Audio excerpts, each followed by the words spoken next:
Dans une salle de classe, un élève nommé Eta vient de recevoir ses résultats d'examen. Une fois de plus, il est classé premier dans toutes les matières. Ses camarades l'acclament et l'enseignante le montre fièrement comme un trophée, surtout pour redorer sa propre image. Eta sourit, joue le rôle de l'élève reconnaissant, mais dans sa tête, il rit de tout le monde. Il les trouve tous lents et ignorants. Lui, c'est un génie qui joue un rôle. Il se voit déjà au sommet de la meilleure université du Japon, naviguant vers le succès, convaincu que seuls les gens intelligents méritent de réussir dans la vie.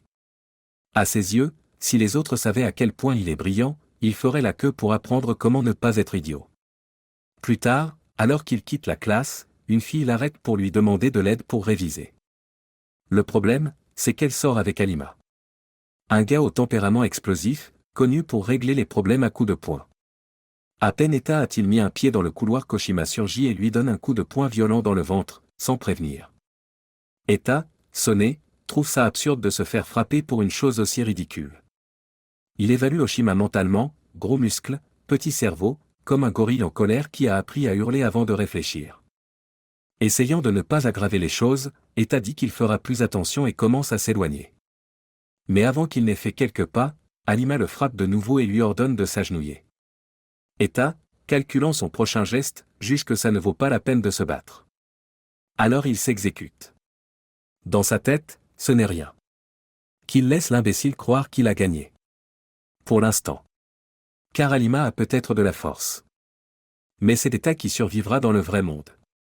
C'est alors qu'un événement inattendu se produit. Une fille intervient, calme mais déterminée. Suna, connue pour être dangereuse à sa manière. Elle s'assoit nonchalamment à côté d'Eta, comme si l'endroit lui appartenait. Pas de peur, pas d'hésitation. Eta ne sait même pas qui elle est, mais maintenant, elle l'intrigue. Puis elle se dirige droit vers Oshima. Et le défie. Le gars, qui faisait le malin une seconde plus tôt, recule soudainement. Eta est surpris. Il regarde Suna s'éloigner et se dit, peut-être qu'elle est intelligente aussi, pas seulement coriace. Elle n'a presque rien dit, mais elle a complètement changé l'atmosphère. Mais ce n'était pas fini. Suna rattrape Alima et commence à titiller son orgueil. Elle se moque de ses soi-disant talents en karaté, insinuant que son art martial n'est que du théâtre. Aucun vrai contact, aucun vrai danger. Puis, pour l'humilier davantage, elle donne un coup de pied dans un petit caillou, comme si cela prouvait son poids. Alima craque enfin, et c'était exactement ce qu'elle voulait. Il fonce à toute vitesse avec un coup de poing, mais Suna reste là, immobile. Son poing s'arrête juste devant son visage, peut-être pour l'intimider, mais elle ne bronche pas. Cette hésitation lui coûte cher. Suna attrape son poignet, frappe son coude d'un geste rapide, et soudain, il hurle de douleur devant toute l'école. Eta, toujours en train d'observer à distance, comprend que Suna n'est pas seulement audacieuse. Elle est redoutable. Le combat était loin d'être terminé. Même pas proche. Suna l'avait clairement fait comprendre rien qu'avec son regard. Oshima revint à la charge encore et encore, balançant des coups de poing sauvages, mais elle les esquiva tous comme si elle avait tout le temps du monde. Il frappait de toutes ses forces, mais ça ne changeait rien. On aurait dit qu'elle regardait un film au ralenti. Il devenait de plus en plus agacé, incapable de comprendre pourquoi rien ne fonctionnait. Elle ne semblait même pas fatiguée, tandis que lui haletait comme un animal blessé. Elle restait là, comme si elle attendait quelque chose de plus intéressant. C'est ce qui le fit craquer. Il déclara qu'il allait arrêter de se retenir et lui montrer sa vraie puissance, puis il fonça sur elle. Il lança son attaque la plus rapide. Un mouvement éclair, droit vers son visage. Le coup atterrit violemment. Elle chancela, un filet de sang coulant de son nez. Mais au lieu de s'effondrer, elle essuya le sang, esquissa un léger sourire, et le mit à terre d'un seul coup net. Oshima resta au sol, le souffle coupé. Elle, toujours debout, parfaitement calme, ne semblait même pas en colère. En fait, elle expliqua tranquillement pourquoi son attaque n'était pas si impressionnante. Elle lui dit que s'il voulait vraiment finir un combat, il fallait plus que des gestes spectaculaires. Ses coups n'étaient même pas assez puissants pour lui donner le vertige. Eta avait tout vu, complètement sidéré. Elle n'était pas juste forte. Elle avait un certain charisme étrange. Elle venait de mettre à terre un type réputé pour être une bête, et elle l'avait fait avec une facilité déconcertante. C'est là qu'il eut une idée. Peut-être, juste peut-être, qu'il pourrait apprendre d'elle. Pas parce qu'il aimait la violence, mais parce que savoir se battre pourrait lui être utile un jour. Alors qu'il était encore perdu dans ses pensées, elle s'approcha et posa ses mains sur ses épaules. Son visage se rapprocha, très près. Pendant une seconde, il crut qu'autre chose allait se passer. Puis, sans prévenir, elle lui envoya un coup de poing en plein visage. De toutes ses forces. Il vola littéralement, une douleur fulgurante traversa sa tête, du sang coula de sa bouche. Alors qu'il était au sol, essayant de comprendre ce qui venait de se passer, elle lui lança une question étrange. Quelque chose à propos d'un lion chassant une antilope. Est-ce que quelqu'un irait appeler ce lion mignon et lui faire une caresse? Évidemment que non. Seul quelqu'un de complètement fou tenterait un truc pareil. Elle sourit à sa réponse et lui donna un autre coup de pied. Puis elle demanda pourquoi il avait pu croire qu'elle irait doucement avec lui. Après tout, c'était elle la plus forte ici. D'après elle, l'amour, la morale ou la justice ne comptent pas quand les poings parlent. Ces idées ne sont que des histoires que les gens se racontent pour se rassurer. Mais dans le monde réel, c'est la force qui dicte les règles. Et en ce moment, elle détenait tout le pouvoir. Elle pouvait faire ce qu'elle voulait de lui, et il ne pouvait rien faire pour l'en empêcher. Etta ne comprenait pas entièrement sa logique tordue, mais une partie de lui savait qu'elle ne bluffait pas. Si elle le voulait, elle pourrait le détruire sur place. Il n'avait pas d'autre choix que de rester là, en sang, silencieux, pendant qu'elle s'éloignait comme si de rien n'était. Allongée là, Etta se demanda si elle n'était pas en train de postuler pour le rôle de catastrophe naturelle sous forme humaine. Quelque chose en lui se brisa. Il se rua sur elle par derrière, espérant placer au moins un coup, mais elle se retourna avec fluidité et lui envoya une gifle si violente que sa vision devint rouge. Il retomba au sol, cette fois à moitié conscient. Alors que ses pensées commençaient à se dissiper, un souvenir refit surface. Il rêvait autrefois d'être puissant, assez fort pour plier le monde à sa volonté. Maintenant, face contre terre, brisé. Il comprit que des rêves comme celui-là avaient un prix. La chose suivante dont il se souvint, c'était de se réveiller dans son lit. Pas de fanfare, pas de victoire. Juste de la douleur. Le lendemain, à l'école, quelqu'un lui demanda pourquoi Halima n'était pas venue. Etta n'avait pas de réponse. Il était trop occupé à essayer de comprendre comment une seule fille avait pu bouleverser tout son monde. Etta tenta de tout balayer d'un revers de main, comme si ce n'était qu'un mauvais rêve un peu bizarre. Il se dit qu'il devait se concentrer sur ses études, pas se laisser distraire par des idioties. Les gens intelligents ne perdent pas leur temps avec des points et des bleus. C'était son mantra. Pourtant, une chose le dérangeait encore, que faisait une élève d'un autre établissement là ce jour-là. Avant même qu'il puisse y réfléchir davantage, la porte de la classe s'ouvrit. La professeure avait une annonce à faire, et à la surprise générale, Suna entra. Elle se présenta avec un doux sourire, énumérant ses passe-temps, cuisine, couture, théâtre, puis glissa quelque chose d'étrange à la fin. La plupart de la classe en rit, pensant que c'était une blague. Mais pas Etta. Lui, il savait qu'elle était sérieuse. Il l'avait vécu. Elle le repéra immédiatement, s'approcha d'un pas assuré et, comme si de rien n'était, parla de combien elle s'était amusée pendant leur petite bagarre. Toute la classe la regarda, incertaine d'avoir bien entendu. Et c'est ainsi que l'histoire de la véritable fille chaotique du lycée commença officiellement. Une semaine passa en un éclair. D'une façon ou d'une autre, Suna était déjà devenue populaire. Les gens gravitaient autour d'elle, la complimentant sur sa personnalité, riant à ses blagues, agissant comme si elle était la meilleure chose qui soit arrivée à la classe. Elle s'intégrait parfaitement. Mais alors que tout le monde semblait tomber sous son charme, Etta, lui, ne pouvait pas oublier le jour où elle était apparue. Il se rappelait comment elle avait écrasé Halima, comme si ce n'était rien. Comment elle l'avait frappé si fort que son nez ne s'en était toujours pas remis, et que son crâne n'avait pas encore totalement guéri. La douleur n'était pas restée que dans son corps. Elle s'était enfoncée dans son esprit, réveillant de la rancœur. Chaque fois qu'elle passait près de lui, la même colère remontait. Puis un matin, sans prévenir, elle s'approcha de lui, lui sourit et lui souhaita une bonne journée, comme s'ils étaient amis. Etta se figea. Comment pouvait-elle agir si naturellement, comme si elle ne l'avait pas presque détruit la semaine précédente? Confus et irrité, ses émotions explosèrent. Il craqua et lui cria dessus devant tout le monde, l'accusant d'être la raison pour laquelle il souffrait encore. La salle devint silencieuse. Tous les regards se tournèrent vers lui. La tension était palpable. C'est alors que la petite amie d'Halima intervint, exigeant de savoir pourquoi il criait. Ce n'est qu'à ce moment-là qu'Eta se rendit compte à quel point il avait haussé le ton. Mais au fond de lui, il savait que ça n'avait pas d'importance. Crier sur elle ne servait à rien. Ce n'était pas le genre de personne à s'en soucier. Puis la copine d'Halima se tourna vers Suna pour lui poser des questions sur son petit ami, visiblement méfiante. Mais Suna conserva le même ton calme, faussement joyeux. Eta la regardait, incrédule.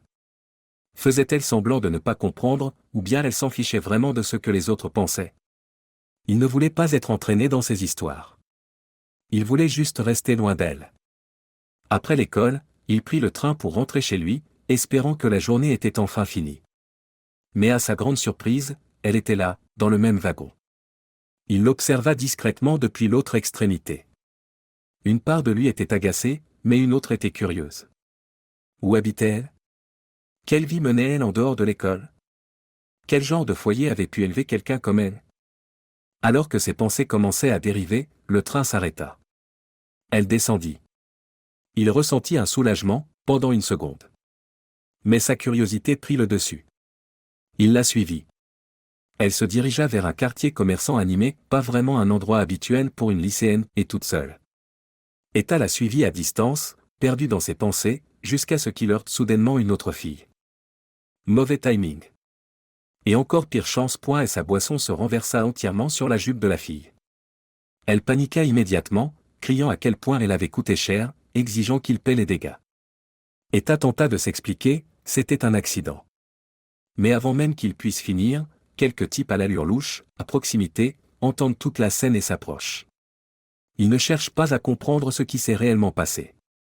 Tout ce qu'ils voient, c'est une occasion de se faire de l'argent. L'un d'eux sort son portefeuille et tend à la fille 30 000 yens, jouant les types généreux.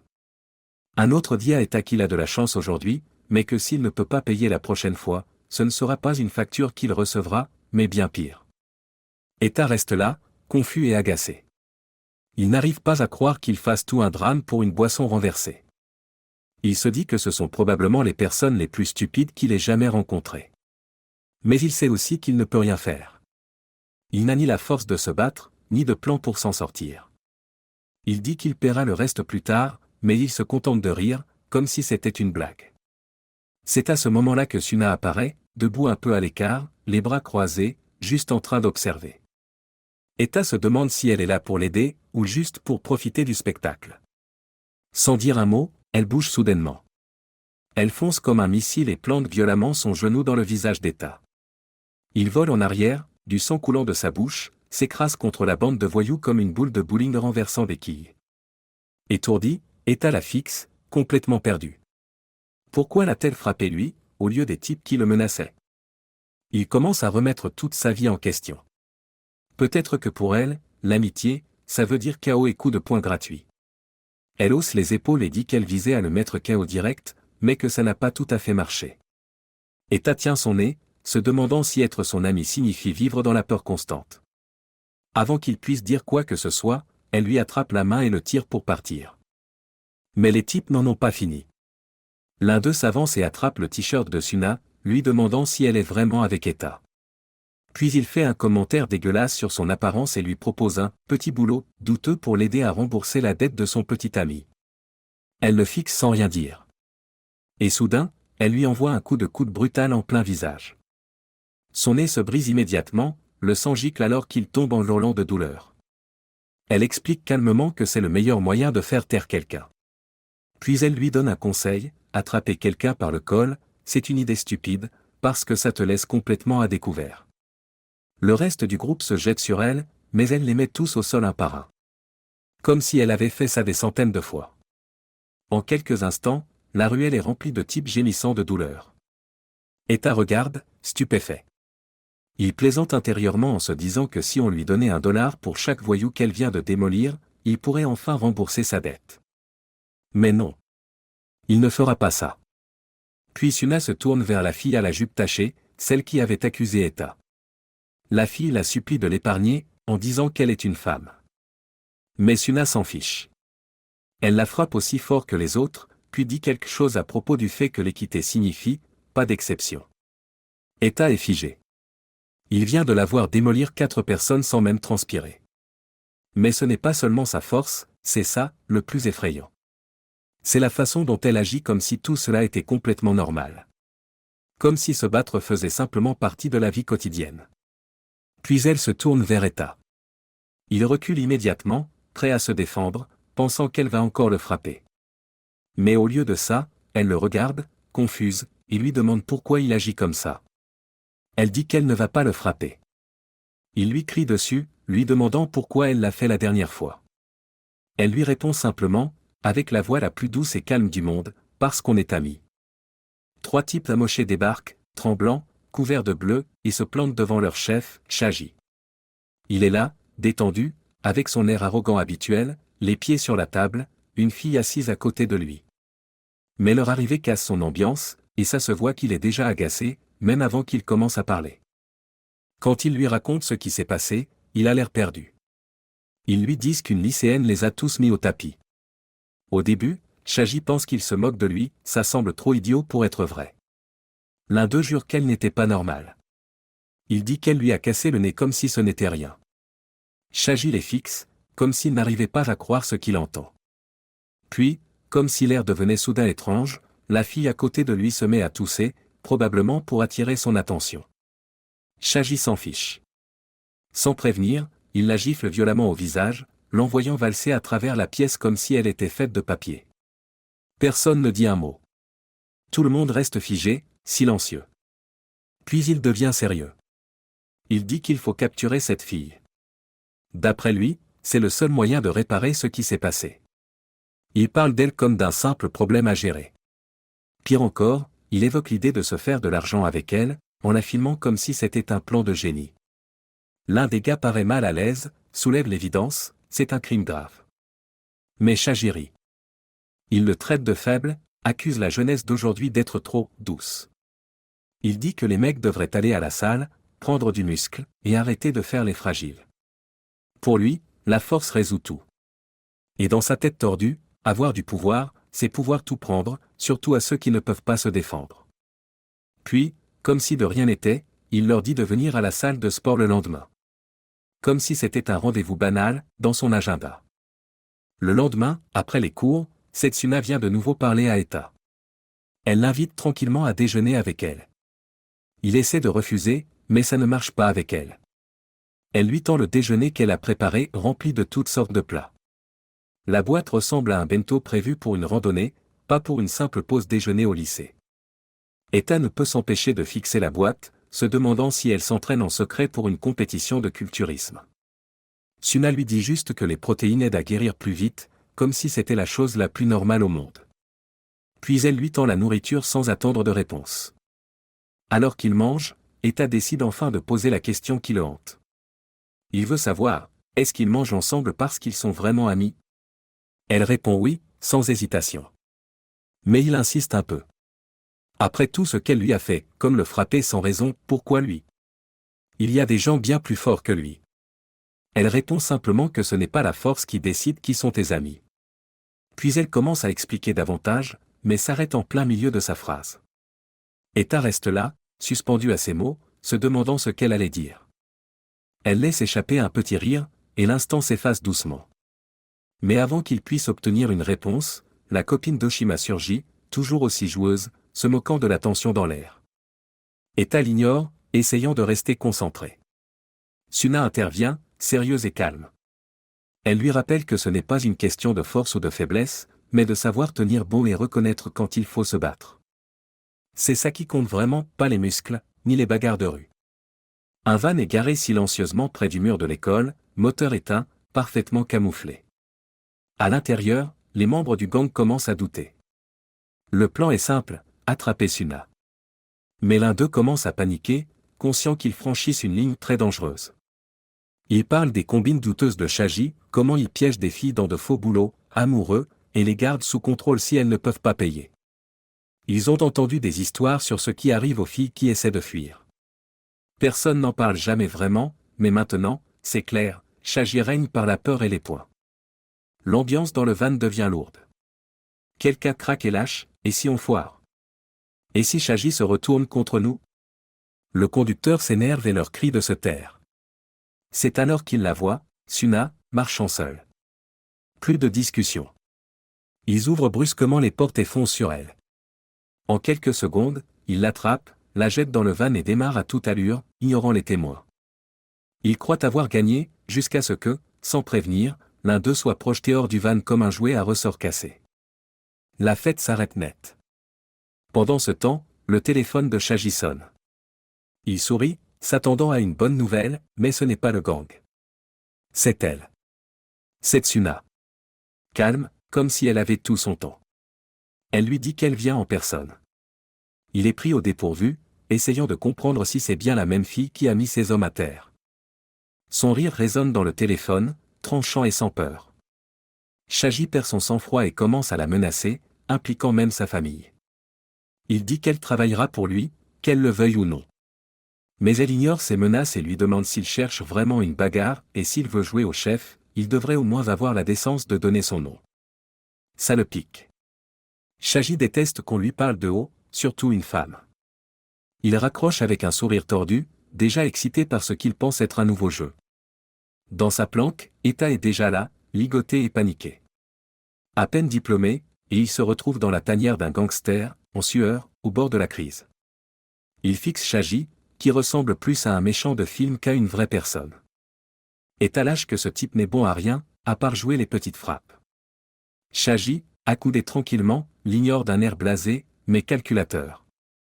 Il lui dit qu'il lui doit 3 millions de yens, pourquoi, on ne sait pas, sûrement un chiffre sorti de nulle part. Eta manque de tomber à la renverse. Puis Shaji se penche, et lui dit qu'il peut baisser le prix, si Eta lui présente une lycéenne. Cette idée reste une demi-seconde dans la tête d'Eta avant qu'il ne décide qu'il préfère encore se faire frapper plutôt que d'impliquer une autre fille. Mais Shaji n'a pas fini. Il est surtout énervé à cause de l'appel de cette Suna. Alors, sans prévenir, il balance un coup de poing. Eta crie que ce n'est même pas sa copine, qu'elle l'a frappé lui aussi, tout comme elle l'a fait avec son gang. Shaji s'arrête, pose une main lourde sur son épaule, comme s'il comprenait soudain. Il feint la compassion, les appelant tous les deux des « victimes ». Eta se demande, est-ce qu'il est enfin tiré d'affaire? C'est alors qu'une fille entre dans la pièce. Shaji l'appelle avec un sourire en coin. Il dit à Eta que s'il ne veut pas se faire écraser par des femmes, il doit devenir plus dur. La séance de muscu commence maintenant. Eta est là, trempé de sueur, se demandant comment sa vie a pu en arriver là. Il reste silencieux pendant que Ogi ne cesse de parler. Puis, sans prévenir, Ogi se tourne vers lui et lui pose une question complètement déplacée, trop personnelle. Pris au dépourvu, Eta répond honnêtement, pensant que ça aidera à garder l'ambiance calme. Mais Ogi éclate de rire comme s'il était dans une émission comique. Il se moque d'Eta sans retenue, comme s'il venait de balancer la chute d'une blague géniale. Puis, d'un coup, l'ambiance gèle. Shaji attrape la fille qui se tient près de lui et la déshabille sans prévenir. Il dit à Eta que c'est ça qu'il doit faire maintenant. Eta se fige. Il ne sait pas comment bouger ni comment réagir. Shaji, toujours en train de sourire, agit comme s'il lui faisait une faveur, comme si c'était un cadeau. Il dit à la fille d'aller vers lui. Elle marche lentement, comme si chaque pas lui faisait mal.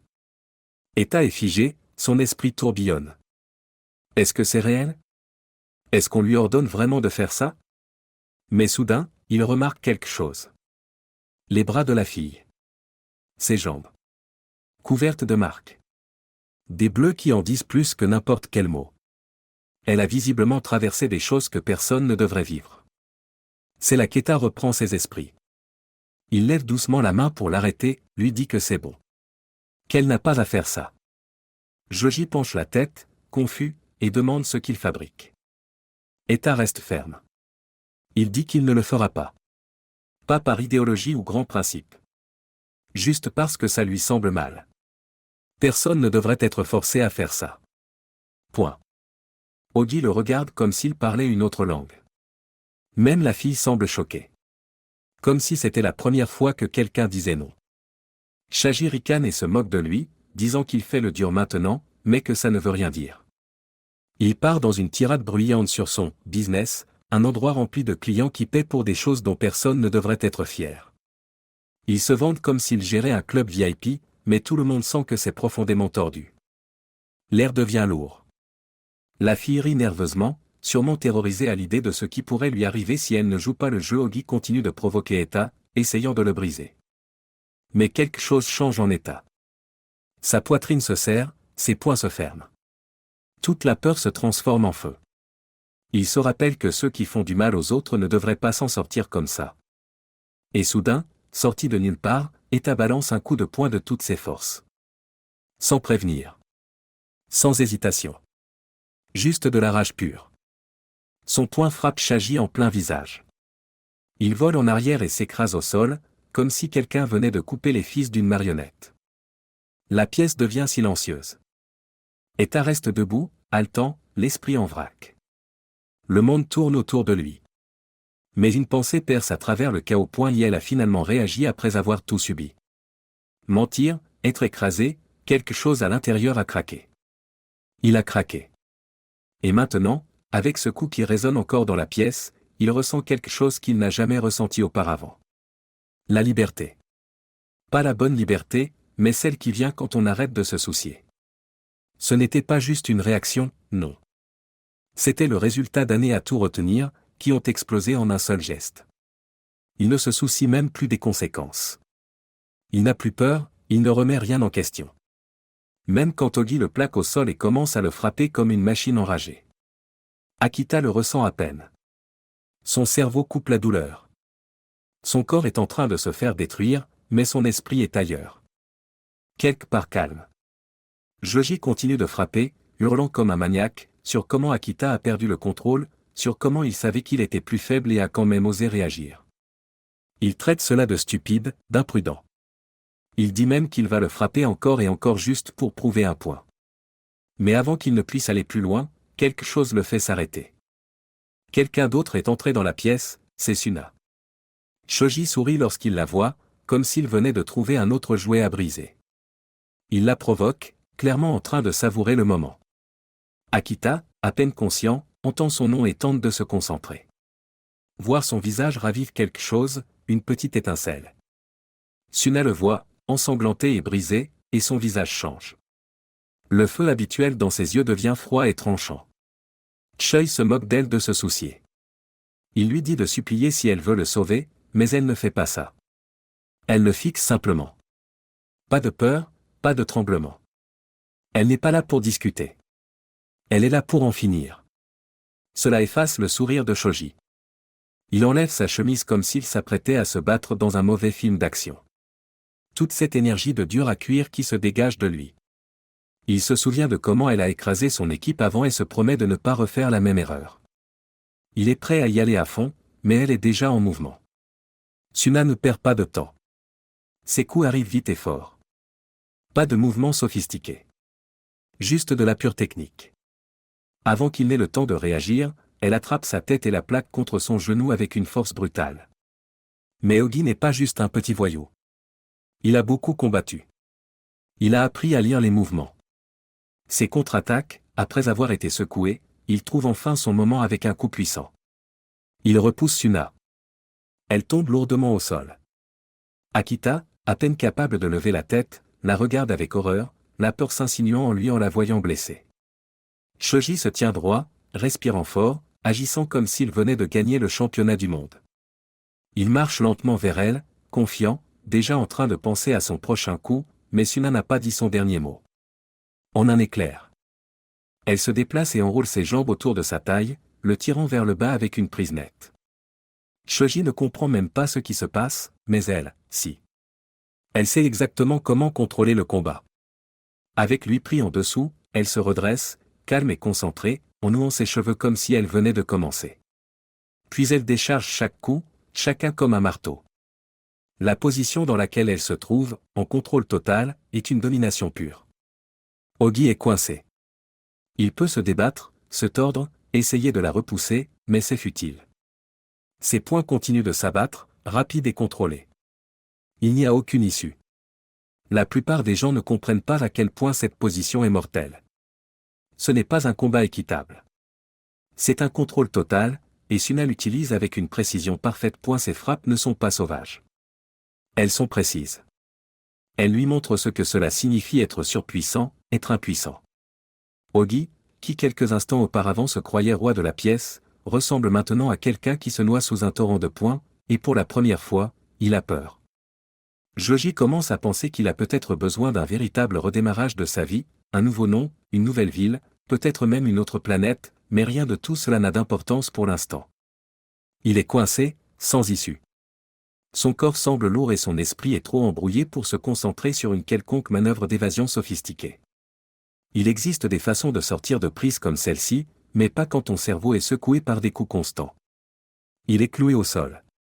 C'est comme si elle avait construit une cage avec ses membres et l'avait enfermé sans issue. Chaque coup lui rappelle à quel point c'est réel. Il ne peut pas simuler son chemin à travers ça. Et pour la première fois, la vraie peur s'insinue. Pas celle qui te fait sursauter, mais celle qui se pose dans ton estomac comme une pierre froide. Son esprit dérive vers les moments où les filles se moquaient de lui parce qu'il était faible. Les promesses qu'il s'était faites. Qu'il ne serait plus jamais sous quelqu'un, qu'aucune femme ne le regarderait de haut, qu'il deviendrait quelqu'un qui inspire la peur. Cette idée lui avait donné du pouvoir, lui avait donné une direction. Maintenant, ce même orgueil le pousse à lancer un dernier coup. Il touche, mais pas assez pour changer le cours du combat, juste assez pour la faire s'arrêter une seconde, juste une seconde. Et dans cette pause, elle le regarde. Calme mais tranchante. Puis elle frappe à nouveau, cette fois plus fort, tellement fort. Le sol se fissure sous sa tête, comme si la terre elle-même ne voulait pas faire partie de cela. Akita, encore en difficulté pour se relever, regarde, incrédule. Son esprit est toujours embrouillé, mais il demande à propos de cette fille. Shoji avait essayé de lui imposer plus tôt. Elle lui dit qu'elle a fui, qu'elle s'en est sortie. Il hoche lentement la tête, puis remarque que Shoji respire encore. D'une manière ou d'une autre, elle hausse les épaules, dit qu'il est habitué à ça. Pas mort, pas encore. Puis elle regarde Akita et lui demande s'il va bien, et quelque chose craque en lui. Toute la frustration accumulée déverse. Il la blâme pour le chaos, les coups, pour toute la nuit qui partait en vrille. Il était censé être ailleurs, à faire autre chose que d'esquiver des poings et du sang. Sa vie ne devait pas être cela, mais la violence l'a attiré, et peut-être.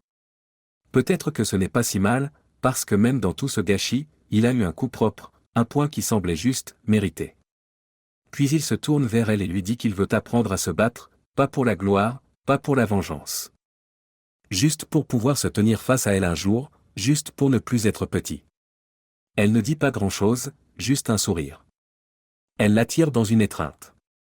C'est silencieux, mais ça touche différemment, comme une bienvenue dans un nouveau monde, un monde où la douleur est normale et où la force est survie, et juste comme ça, quelque chose de nouveau commence. Plus tard, cette nuit-là, un groupe de gars fume sous un lampadaire cassé. L'un d'eux évoque cette vieille tradition de samouraï.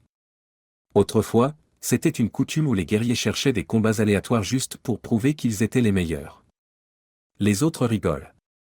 Ils disent que c'est de l'histoire ancienne, mais le gars insiste, disant qu'il y a un gamin dehors, maintenant, qui fait exactement ça, errant et provoquant des inconnus pour se battre. Les autres rient. Ils plaisantent en disant que si le voyou apparaît, ils lui casseront simplement les dents. Puis, des ombres, quelqu'un s'avance. C'est Akita. Il n'est pas là pour parler. Il les regarde simplement avec des yeux calmes et les invite à en découdre. L'ambiance change rapidement, très rapidement. Un instant, il rigole. L'instant d'après, il réalise que ce n'est pas une histoire, c'est réel.